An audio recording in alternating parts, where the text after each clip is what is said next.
Hey everyone, welcome back to For the Record. Thank you for tuning in. Thank you for watching. I am doing a weekends in vinyl, kind of informal because I've been really busy going through my entire record collection. If you look down here, I have like 5 cubes that are completely empty.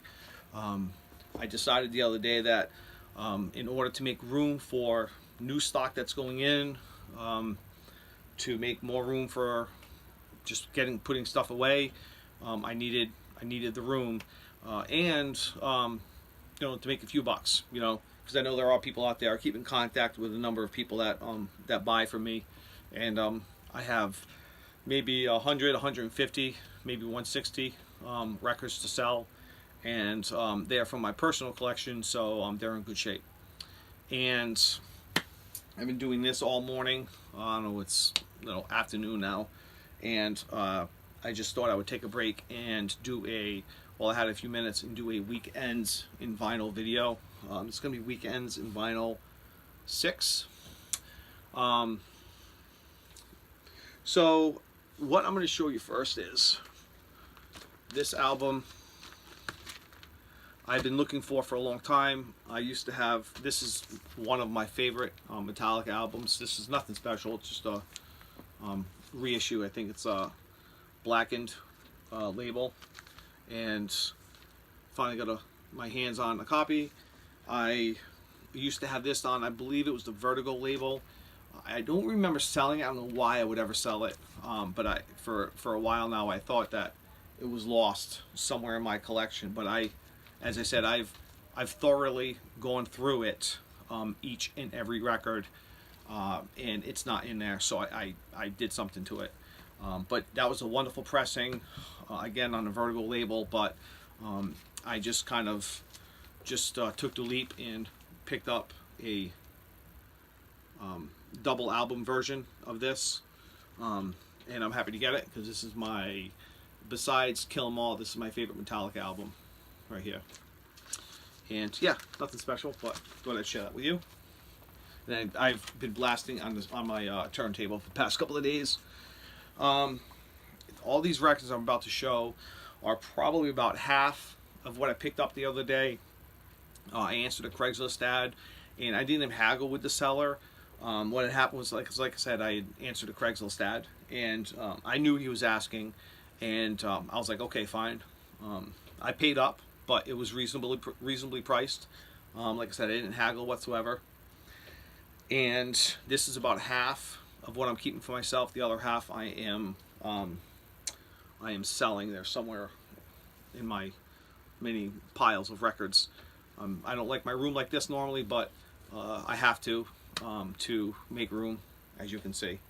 I've emptied out, I think, about 5 cubes, 5.5 cubes, and not going to quite fill them up, but I probably have about maybe 2.5 cubes left of records to put away.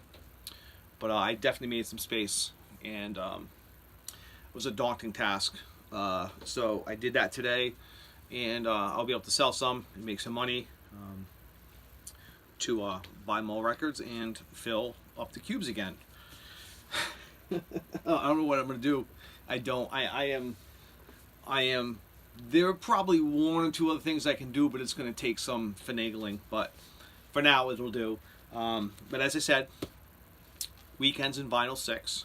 I want to share with you. I wasn't planning on doing this today, but I had a few minutes, and I'm exhausted. And so, no particular order. Some of these are grails for me. I'll talk briefly when I get to them. This one is not really a grail, but it's nice to have. It's Chicago. I believe it's actually a 4 album set, or 4 album box set. I believe this is. I think it's live at Carnegie Hall. I believe is what this is. It's funny because it doesn't say it anywhere, but I believe that's what this is. But they're all 4 are beautiful condition. Bleh, beautiful condition, no scratches, no scuffs, and I'm glad I got that. I'll probably spin that sometime this weekend, and I'll put that with my box sets over there on the other side of the camera that you can't see. Going right along, Mark, Don, and Me, 69 to 71. This is Grand Funk's first, like, what, 3 or 4 years or so. The early years. And this is, I believe it's like some live cuts and just some of the early works. I haven't listened to it yet, but I believe that's what this is. But so yeah, some Grand Funk. I've never seen that one, but it's in really good shape, so I'm glad I got it. This one I am not familiar with.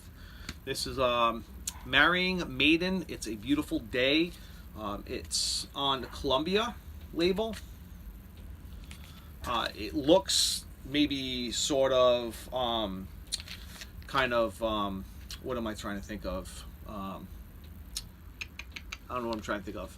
It looks interesting. The cover is kind of beat, but the record is in really good condition. So yeah, folk. I think it was what I was trying to say. It looks like it's folk.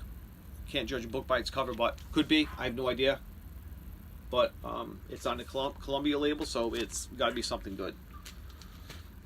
Some more Grand Funk. Grand Funk Live. I thought I had this one. It's on a Capitol label. I'm not going to turn on each one. This is a double album, I believe, and it is Grand Funk Live. I thought I had this. I must have gotten rid of it because it was in crappy shape, because I do remember it, but this one's in much better shape, good condition. Yeah, like I said, I had answered this Craigslist ad. I do a lot of work on Craigslist, on OfferUp, and I mean, I look at myself as kind of like, if anybody knows of or is aware of the show American Pickers, I feel like I'm kind of them. I'm not going door to door. It's because I would spend too much time going door to door. I put ads out to buy records. I answer ads. People are selling records. I sell records. So there's a few people I keep in contact with that I sell to, and you sell, and it keeps the hobby going. And so this ad, I answered it. The gentleman, I don't know if I said, he's in his late 60s. He was moving. He was planning on moving, and he actually had already sold like about 100 or so records. I don't know, a few weeks ago, and to somebody. And I have a feeling I reached out to him, but they were already gone. I think this was the same guy. And so I reached out to him this time, and what had happened was he had a pile of maybe 60 or 75 records that he didn't know he had, or he forgot he had. And he was nice enough to hold them for me until I can get there. And so some really good stuff, some grails for me anyway. This is Inside Out, the Association. This one is actually in good shape. There's one mark on it that I'm going to play it with special attention to that mark. It's not really a scratch. I can't remember if I can feel it or not, but otherwise I would just get rid of it because it's not really in great shape, just because of that one mark. So this is a possibility I may not be keeping this one, but if it plays through with no problems, there's only one spot that is a problem, and I'm looking forward to listening to that.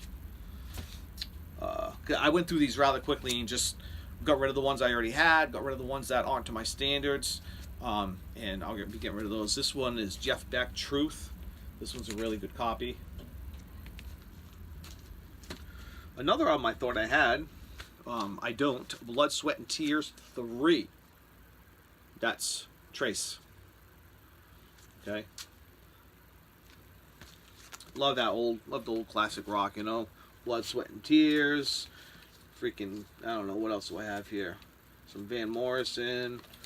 And I'm going to show you some Christmas albums. I know Christmas albums, what is it? Christmas, country, and something else. Just compilation. Oh, no, not compilation. Christmas albums just don't get enough respect. I like them if they're in good shape. Christmas and country are two hard sellers.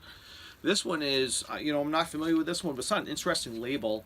It's called Ralph Vaughan Williams, Fantasia on Green Leaves, Sir Adrian Boult Conductor.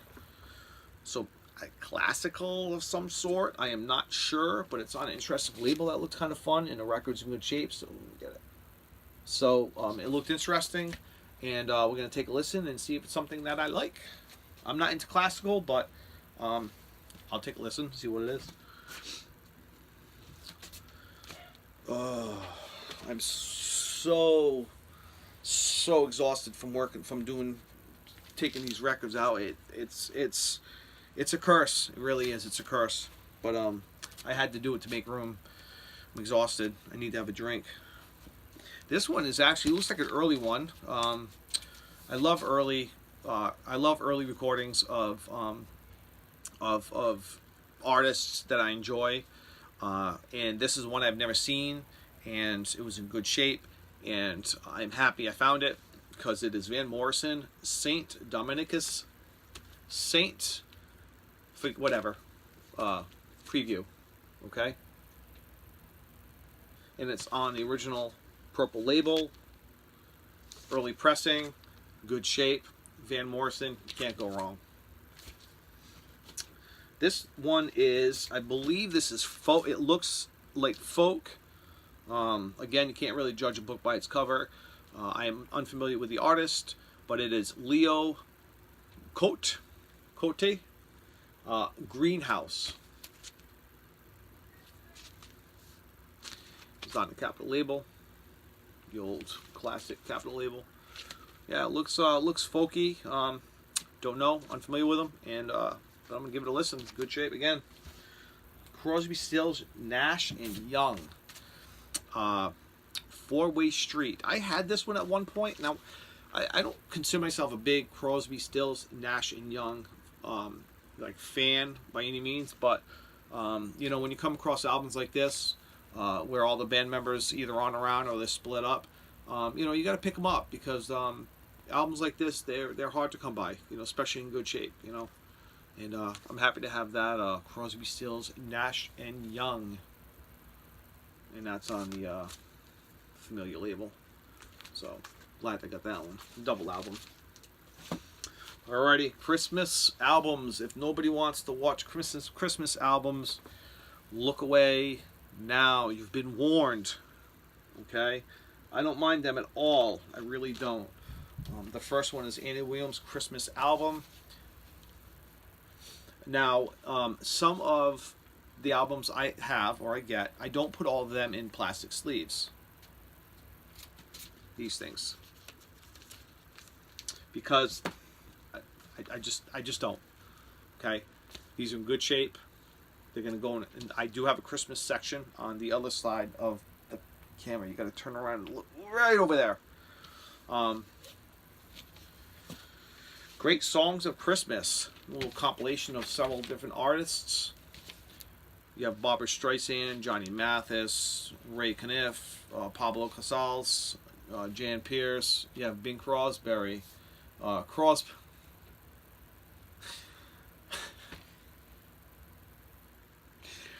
Bing Crosby, you know what I meant.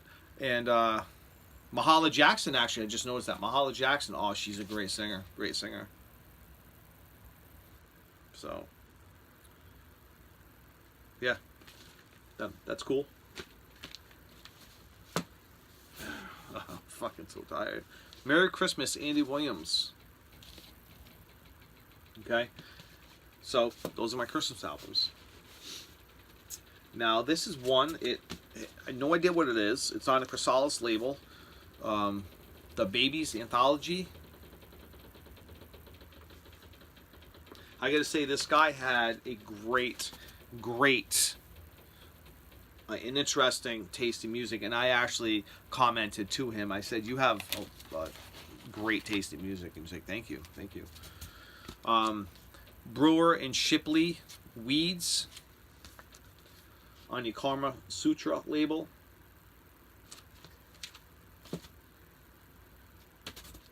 Now, I think I know this gentleman, but I am not sure. It's Tim Buckley, Goodbye, and on the Elektra label. You know, I think I know the name. It's kind of a weird. The back of it's kind of weird. It's actually Goodbye and Hello, I think is the name of the album, because his eyeball says hello. Yeah, that's weird. It's creepy. These albums are just freaky. Pointer Sisters. Now, I am starting to get into some grails for myself. Not this one, but the next few. I think the rest of them is 4, 5, or 6. Pointer Sisters. I was I was blown away. I was blown away by what I found. Best of 2018 Best of 2019 part 2, I guess. I found some great stuff here, and this is all from the same guy.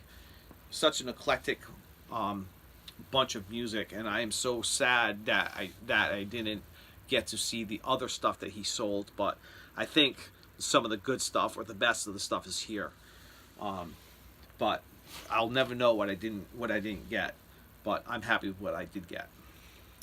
So this one, we're gonna get into the Rolling Stones. Ooh. This is Rolling Stones 12x5 on a London label. This is a mono pressing. As you can see, it is a red label. I have this in stereo. I actually have a number of stereo and mono now. So I have this in stereo, but now I have it in mono as well. Great shape. Great shape. Not mint, but really good shape. I don't think there's going to be an issue with playing any of these. I think they're in very good plus condition. This is another one that I have already have in stereo, but now I have it in mono. It's Aftermath. Red label. Mono. It's amazing because now I have, I don't know how many I have, the Stones in stereo and mono. It's kind of nice to have.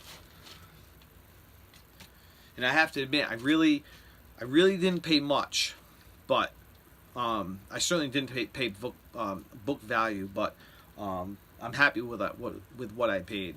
But just some killer stuff. Now this next one I'm gonna show is, I actually just picked up the reissue of this one because I just never thought. I mean, even if I knew I was going to find one, it's nice to pick up a reissue. I used to stay away. I used to be a reissue hater, but I realized that sometimes you have to get a reissue until you actually get an original pressing, whether it's stereo or mono, doesn't matter. But I picked up a reissue of this particular album from the Rolling Stones recently, and I was glad to find an original pressing. I believe it's stereo. Yep, it's blue. It's a blue label. It's Rolling Stones and Let It Bleed, original pressing. And there was a mark. There was a mark on this. I kind of, like, I was mad when I found it. You can kind of feel it with your finger, but it's audible, but doesn't really affect the playing. Like when it rotates, you hear it, but it's not that loud. It like makes, I think it's 3 rotations. Yeah, like 3 rotations, and then you don't hear it. And it's not really, it doesn't make the needle jump off the turntable. It doesn't make it skip across. It's there, but I am totally happy until I can find a replacement of this one, because the cover is in decent shape. There are no splits or seam splits anywhere. The cover's in good shape. Not mint, but really good shape. But definitely going to keep my eyes open for a replacement copy. But like I said, I will play this all day long, and I have no problem with that minor tick that you hear, 3 rotations. I really don't care. It's blown away by finding this. This was a grail for me, and probably a grail for a lot of other people. I'm going to say, I don't usually do this, but I'm going to save the best for last. No, make sure you're sitting down, because what I'm going to show you is going to blow you off your ass. That one's coming up in a couple minutes. The Rolling Stones Now. Again, this is one I believe I have on stereo, but this one is a let me see, where is it? A mono. It's like a maroon label. Yeah, mono pressing, great condition. I believe I have this on stereo already, but you gotta have it on mono too. And yeah, I see this in some record stores for like 15 to 25 bucks. I didn't pay that for this, but great to have this in mono. Another one, somewhat common, but we have Sticky Fingers. Got the little zippers intact. I actually had another copy of this. I kept the jacket because when I was going through my collection, I took a look at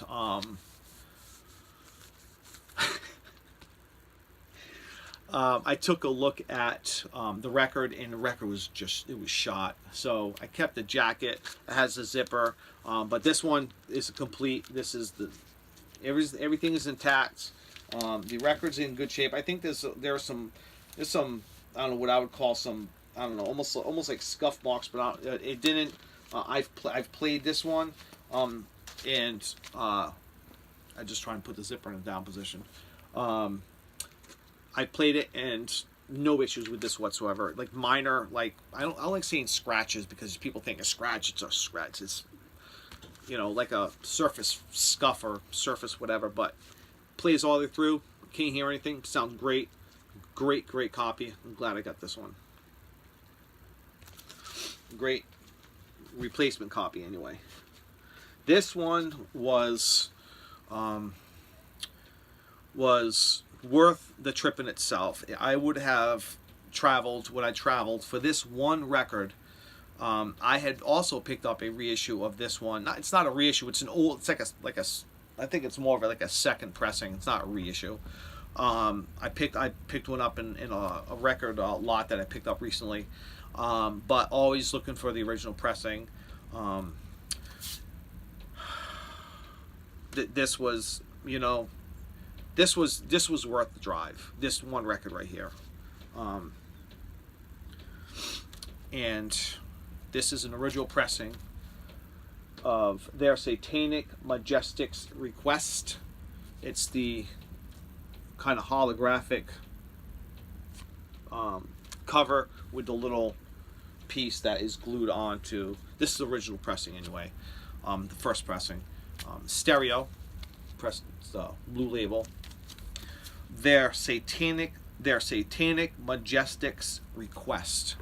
I guess their dip into psychedelic music. You get that feeling when you listen to it. It's a good album. It's not a great album, but it's great that it's an original first pressing. Totally happy that I found this.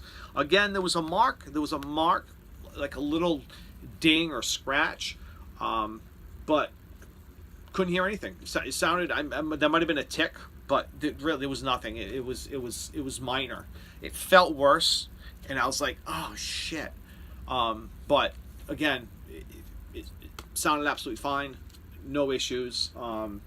If you can feel it worse than you can hear it, I guess I could say, totally worth picking this up. It's worth quite a bit of money, and I don't always dive into what something is worth, the monetary value or whatever, but it's the fact that something like this still exists. This stuff, our record collection, they only go up in value. And I didn't buy this to sell it. I'm totally keeping this. This is for me. Totally keeping this for myself. But once in a while, like something like this, I'll go on a computer and I'll do some research just out of curiosity, see what it's worth. Again, not that I'm selling it, but like to see, compared to what I paid for it and then what it's actually worth. And I did pretty good on this. That was worth the whole trip right there. Some great stuff. That's it, as you can see. Just wanted to share with you my weekends in vinyl. I'm gonna go put my feet up. I'm gonna have a couple of drinks, and I'm going to relax for the rest of the weekend. Actually, no, I take that back. I'm not, because I have about 100 and something records that I have to price up, and it's a long process. But I hope everybody's doing well. I hope your week went well. I hope your weekend is even going even better.